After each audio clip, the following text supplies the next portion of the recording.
अस्सलाम वालेकुम dear students, welcome to the study guiders. आज हम चैप्टर नंबर 11 के थ्योरम्स का ओवरव्यू करेंगे और इसके एमसीक्यूज करेंगे। इस चैप्टर में शॉर्ट क्वेश्चंस और डेफिनेशंस कुछ खास नहीं है। माइनर आर्क, मेजर आर्क और सर्कल वगैरह इस तरह की हैं कुछ डेफिनेशंस, उनको हम चैप्टर नंबर 9 में ऑलरेडी डिस्कस कर चुके हैं, या कुछ को हम चैप्टर नंबर 12 के थ्योरम्स में डिस्कस कर चुके हैं और चैप्टर नंबर 12 के ओवरव्यू में हम दोबारा उनको डिस्कस करेंगे। तो थ्योरम्स को देखते हैं। पहला थ्योरम ये स्टेट कर रहा है कि if two arcs of a circle और ऑफ कॉन्ग्रेंट सर्कल्स, कि कोई भी दो सर्कल्स हों या वो कॉन्ग्रेंट सर्कल हों, अगर उनके दोनों आर्क्स जो हमने कंसिडर की हुई हैं आर्क कॉन्ग्रेंट, वो अगर इक्वल हों तो then there corresponding chords are equal. इसका मतलब ये है कि अब देखें यहाँ पे ये दो सर्कल्स गिवन हैं और सपोज दैट कि ये जो आर्क है ना, minor arc A D C, और इसमें जो आर्क ये ली गई है A prime D prime C prime, ये वाली यहाँ तक, अगर ये दोनों आर्क्स इक्वल हैं तो फिर जो ये कॉर्ड्स हैं ए सी और ए प्राइम सी प्राइम, ये भी कॉन्ग्रेंट होंगे, ये इक्वल इन लेंथ होंगे। तो इसकी रीज़न हमें बड़ी आसानी से समझ आती है कि अगर दोनों आर्क्स कॉन्ग्रेंट हैं तो डेफिनेटली उनसे बनने वाले जो सेंट्रल एंगल हैं ये भी कॉन्ग्रेंट होंगे। अब अगर ये सेंट्रल एंगल कॉन्ग्रेंट हैं तो इनकी ये दो साइड्स भी कॉन्ग्रेंट हैं, क्योंकि ये दोनों साइड्स जो है ना ये रेडियाई हैं सेम सर्कल की। तो इससे जो बनने वाली ट्रायंगल है उसकी तीन चीज़ें कॉन्ग्रेंट हो जाती हैं। तो साइड एंगल साइड के पोस्टुलेट से ये ट्रायंगल कॉन्ग्रेंट हो जाती हैं, और जब ये ट्रायंगल्स कॉन्ग्रेंट हो जाएंगी तो फिर ये इनकी जो साइड ए सी है और A prime D A prime C prime है ये भी कॉन्ग्रेंट हो जाएंगी। इसी तरह से थ्योरम नंबर 2 जो है ये फर्स्ट थ्योरम का कन्वर्स है। इसमें यह कहा गया है कि अगर ये कॉर्ड्स इक्वल होंगे तो देन उनसे बनने वाली माइनर आर्क्स और मेजर आर्क्स ये कॉन्ग्रेंट होंगी, या उनके जो सेंट्रल एंगल हैं वो भी कॉन्ग्रेंट होंगे। अब यहाँ पर ये जो ए सी है ये इक्वल गिवन है इस ए डैश सी डैश के, जिसको हम ए प्राइम सी प्राइम भी बोल सकते हैं। अगर ये इक्वल गिवन है तो देन हमने ये प्रूव करना है फिर कि उनके ये एंगल्स जो हैं सेंट्रल एंगल ये कॉन्ग्रेंट हैं, और जिस वक्त सेंट्रल एंगल कॉन्ग्रेंट हो जाएंगे तो इनकी कॉरस्पॉन्डिंग आर्क्स भी कॉन्ग्रेंट हो जाएंगी। और इनके सेंट्रल एंगल को हम कैसे कॉन्ग्रेंट प्रूव करेंगे, सेम उसी तरह से दोनों में ट्रायंगल्स ले लेंगे।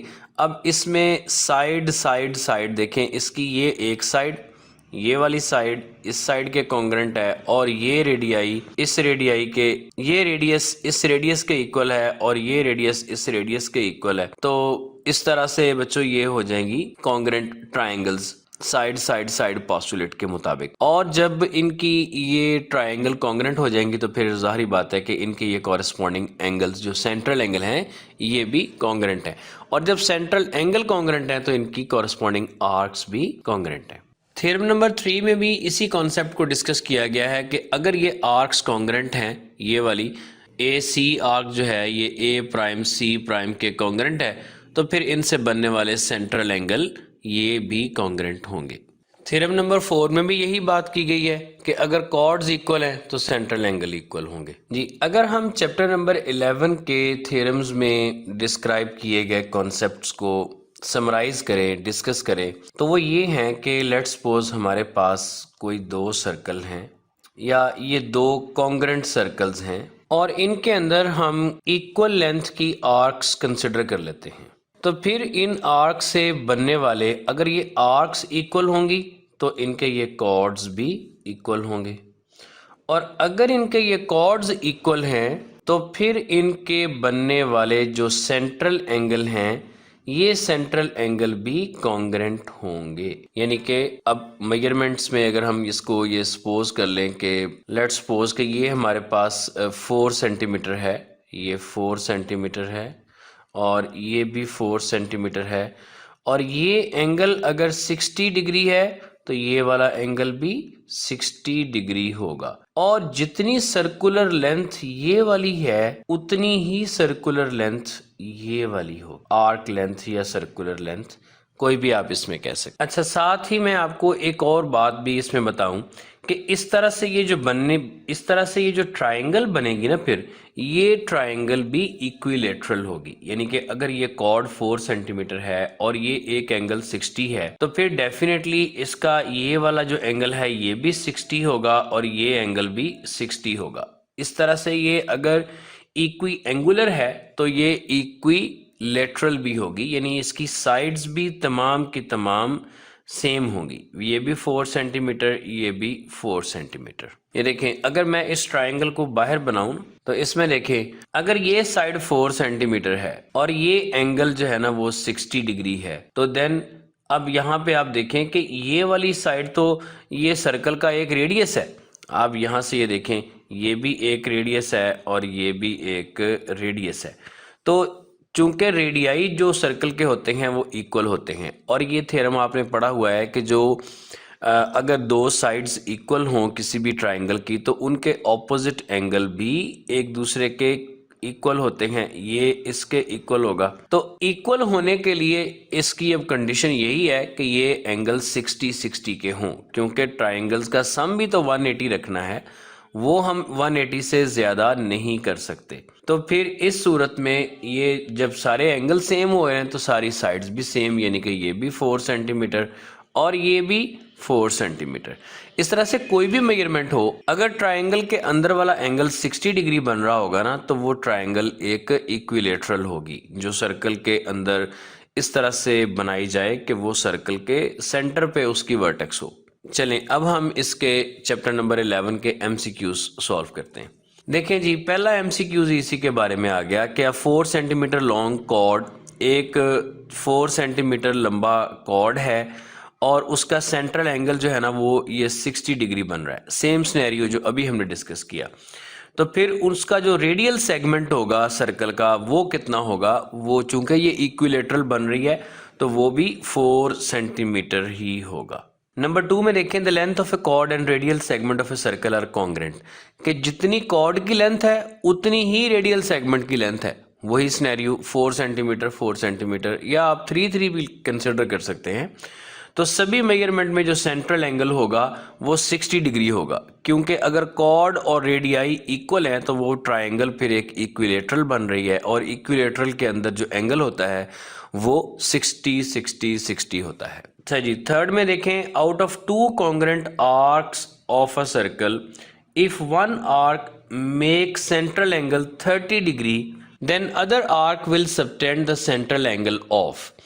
इसको ज़रा समझिए। इसमें कहा जा रहा है कि सपोज दैट कि हमारे पास एक सर्कल है और इस सर्कल के अंदर 2 आर्क्स हैं जो सेम इन लेंथ हैं। सपोज दैट हम ये कह लेते हैं कि एक आर्क ये हमने कंसिडर कर ली, इसको आप कह दें ए बी, और दूसरी आर्क हमने इसी के कंसेक्टिव लेकिन इक्वल इन लेंथ हमने कंसिडर कर ली बी सी, यानी कि जो ए बी की सर्कुलर लेंथ है वही बी सी की सर्कुलर लेंथ है। अच्छा, अब इस तरह से फिर इनका जो सेंट्रल एंगल बनेगा, यानी हम ये सपोज करते हैं कि ये इसका सेंटर है और इसके सेंटर से जो इसका सेंट्रल एंगल बन रहा है अकॉर्डिंग टू द क्वेश्चन, अगर वो ये 30 डिग्री है, ये वाला एंगल 30 डिग्री है, तो फिर जो इसके साथ सेंट्रल एंगल बनेगा, तो फिर जो इसका इसके साथ सेंट्रल एंगल बनेगा, ये वाला एंगल कितना होगा। तो भाई जब इनकी दोनों आर्क्स कॉन्ग्रेंट हैं, तो ये हम इनके थ्योरम में डिस्कस कर चुके हैं, तो फिर उनका जो सेंट्रल एंगल है वो भी सेम होगा। ये चाहे आप अलग अलग सर्कल्स में देख लें या किसी एक सर्कल में ही देख लें, अगर उनकी आर्क लेंथ सेम है तो उनका सेंट्रल एंगल भी सेम होगा। तो फिर इस एमसीक्यूज का आंसर 30 डिग्री हुआ। देखें जी, नंबर 4 है कि if an arc subtends the central angle 40 degree, कोई एक आर्क है, अब उसकी लेंथ का हमें नहीं पता, और वो सेंट्रल एंगल बना रही है 40 डिग्री का, देन कॉरेस्पॉन्डिंग कॉर्ड, तो उस आर्क से जो कॉर्ड बनेगा वो कितना सेंट्रल एंगल बनाएगा। भाई वो भी तो 40 डिग्री ही बनाएगा, ये बात हम अभी डिस्कस की हमने। दोबारा देखिए, सपोज दैट के हमारे पास एक सर्कल है और उस सर्कल में एक आर्क हम कंसिडर करते हैं, ये आर्क ए बी, और ये आर्क ए बी जो है ये सेंट्रल एंगल बना रही है 40 डिग्री का। ये एंगल जो है ना वो 40 डिग्री का बन रहा है। तो फिर जो इससे बनने वाली जो इस आर्क का कॉरेस्पॉन्डिंग कॉर्ड है, कॉर्ड इसका ये होगा, तो इस कॉर्ड का जो एंगल बनेगा सबटेंडेड वो कितना बनेगा। तो देखें ये बात हम इसके थ्योरम में देख चुके हैं कि जो एंगल आर्क का बनेगा वही एंगल इसके कॉर्ड का भी बनेगा। तो फिर इसका आंसर भी 40 डिग्री ही है। नंबर 5 को देखें जी, अ पेयर ऑफ कॉर्ड्स के दो कॉर्ड्स हैं ऑफ अ सर्कल, एक ही सर्कल के, subtending two congruent central angles, और वो दोनों के जो सेंट्रल एंगल हैं वो मेजरमेंट में सेम है, कॉन्ग्रेंट हैं।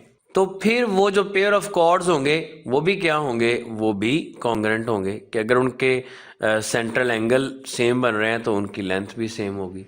नेक्स्ट है कि if an arc of a circle subtends the central angle 60 degree, अगर कोई आर्क है और उसका सेंट्रल एंगल 60 डिग्री बन रहा है तो जो उसकी कॉरेस्पॉन्डिंग कॉर्ड है उसका सेंट्रल एंगल कितना बनेगा। ये तो सेम नंबर 4 वाला एमसीक्यूज हो गया, ये वो 60 कि जो एंगल आर्क का वही उसके कॉरेस्पॉन्डिंग कॉर्ड का सेंट्रल एंगल। नंबर 7 में semi circumference and a diameter of a circle both subtend a central angle. अच्छा जी, सपोज दैट कि हम एक सर्कल कंसिडर करते हैं और ये उसका हमने बना लिया बिल्कुल इसका सेमी सर्कल, जबकि ये यहाँ पर इसका सेंटर है। तो फिर ये जो इसकी बच्चे बन रही है ना ये आर्क, इस आर्क को कहेंगे सेमी सर्कमफेरेंस आर्क, क्योंकि ये हाफ सर्कल की बन रही है। अब इसका जो एंगल सबटेंडेड होगा आर्क के साथ, ये देखें इसका कोई भी एंगल जो के सर्कमफेरेंस के किसी भी पॉइंट से बनेगा, ये वाला एंगल जो है ना ये इसका बनता है 90 डिग्री, और इसका जो सेंट्रल एंगल बनता होता है ये बनता है 180 डिग्री। अब हमें ये पूछा गया है कि उनका सेंट्रल एंगल कितना बनेगा, चाहे वो सेमी सर्कुलर आर्क है या वो डायमीटर है, तो उसका जो सेंट्रल एंगल होगा, डायमीटर तो एक स्ट्रेट लाइन है जो सेंटर से पास करती है, लिहाजा उसका ये जो 180 वाला एंगल है इसको हम कंसिडर करेंगे कि ये इसका सेंट्रल एंगल 180 का बन रहा है। तो ये फिर 180 इसका आंसर आ गया। अच्छा जी, नंबर 8 देखें, the chord length of a circle subtending a central angle 180। तो ये बिल्कुल ऑपोजिट उसका क्वेश्चन हो गया, कन्वर्स क्वेश्चन हो गया कि अगर एंगल सेंट्रल एंगल 180 होगा तो जो कॉर्ड की लेंथ है वो डेफिनेटली डायमीटर के इक्वल होगी। यहाँ पे जो आंसर्स दिए गए हैं पॉसिबल, उसमें ये है double of the radial segment, क्योंकि double of the radial segment जो है ना वो डायमीटर ही होता है। नंबर 9 में देखें कि if a cord of circle subtends a central angle of 60 degree, अगर कोई कॉर्ड जो है उसका एंगल बन रहा हो 60 डिग्री का, तो ये बात हम पहले भी डिस्कस कर चुके हैं कि then the length of the chord and the radial segment are congruent, कि उसकी जो रेडियल सेगमेंट है और जो कॉर्ड है उसकी लेंथ सेम होगी। देखिए, the arc opposite to incongruent central angles, ऐसी आर्क जिनसे बनने वाले सेंट्रल एंगल जो है ना वो इनकॉन्ग्रेंट हो, वो कॉन्ग्रेंट ना हो, इक्वल ना हो, कोई एक बन रहा है 30 डिग्री, दूसरा बन रहा है 40 डिग्री या 60 डिग्री, तो फिर उनके जो आर्क्स हैं वो भी इनकॉन्ग्रेंट होंगी। ठीक है जी, लें जी बच्चों, यही थे इसके एमसीक्यूज। आई होप सो कि ये कॉन्सेप्ट्स आपको समझ में आ गए और आप ये एमसीक्यूज को सॉल्व कर सकते हैं अब। तो आज के लिए इतना ही, मिलते हैं नेक्स्ट वीडियो में चैप्टर नंबर 12 के शॉर्ट क्वेश्चंस एंड एमसीक्यूज के साथ। अल्लाह हाफिज़।